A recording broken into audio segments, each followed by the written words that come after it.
یہ صدائے حریت جموں کشمیر ہے۔ کشمیر اپ ڈیٹ کے ساتھ ابن سلام۔ بھارتی فوج نے آج بھی کئی علاقوں میں تلاشی اور محاصرے کی کارروائیوں کے دوران لوگوں کو ظلم و ستم کا نشانہ بنایا۔ وحشی فوجیوں نے پلوامہ سے شوپیاں مریض کو لے جا رہے ایک ایمبولینس ڈرائیور کو راستہ مانگنے پر وحشانہ تشدد کا نشانہ بنایا۔ ڈرائیور کو بعد ازاں زخمی حالت میں ہسپتال منتقل کیا گیا۔ تحریک حریت جموں کشمیر کے چیئرمین محمد اشرف صحرائی نے کہا ہے کہ شہداء کا مقدس لہو تحریک آزادی کی راہ میں چراغوں کی حیثیت رکھتا ہے۔ اپنے ایک بیان میں انہوں نے کہا ہے کہ شہداء کا خون عظیم امانت ہے اور اس کی حفاظت کے لیے اپنے خون کا خراج بھی ادا کرنا پڑے تو دریغ نہیں کریں گے۔ سیاسی تجزیہ کاروں کا کہنا ہے کہ مقبوضہ جموں کشمیر میں تسلسل کے ساتھ کی جانے والی ظالمانہ کارروائیوں کا مقصد کشمیریوں کی زندگیوں کو اجیرن بنانے کے علاوہ ان کے جذبہ حریت کو کمزور کرنا ہے۔ مقبوضہ کشمیر میں جاری لاک ڈاؤن میں 31 مئی تک توسیع کر دی گئی ہے۔ ڈبل لاک ڈاؤن سے کشمیر کا ہر شعبہ بری طرح متاثر ہو چکا ہے۔ صرف ٹرانسپورٹ کے شعبے کو اب تک قریب 3000 کروڑ کا نقصان ہو چکا ہے۔ ٹرانسپورٹ انجمنوں کا کہنا ہے کہ یہی حال رہا تو شاید شعبے سے وابستہ قریب 2 لاکھ افراد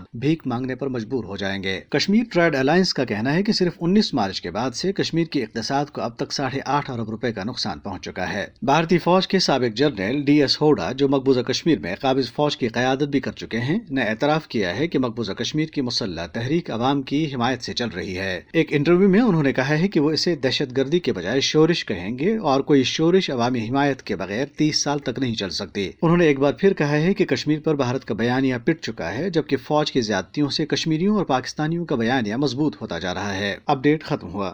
مقبوضہ کشمیر دنیا کا سب سے زیادہ فوجی تعیناتی والا خطہ ہے، جہاں بھارت نے 10 لاکھ فورسز مسلط کر کے لوگوں کو یرغمال بنا رکھا ہے۔ دنیا کی اس وسیع عریض جیل کے مکینوں پر لرزہ خیز مظالم ڈھائے جا رہے ہیں اور ان کی منظم نسل کشی کی جا رہی ہے۔ اس حوالے سے سنتے ہیں جموں کشمیر لبریشن فرنٹ کے ترجمان محمد رفیق ڈار کی گفتگو۔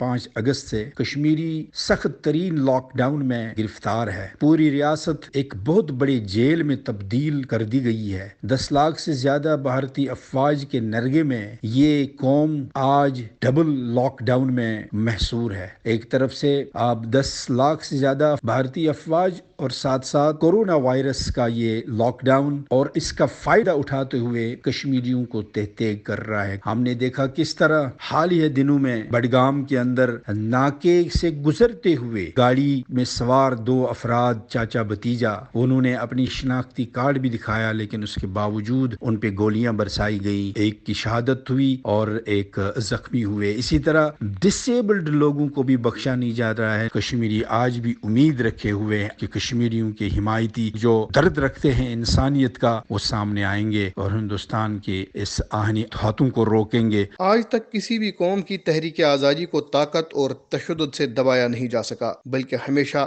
ظلم زوال پذیر ہوا اور ظالم موہ کے بل گرا۔ بھارت کے جابر حکمرانوں کو بھی تاریخ کی اس تلخ حقیقت سے سبق حاصل کرنا چاہیے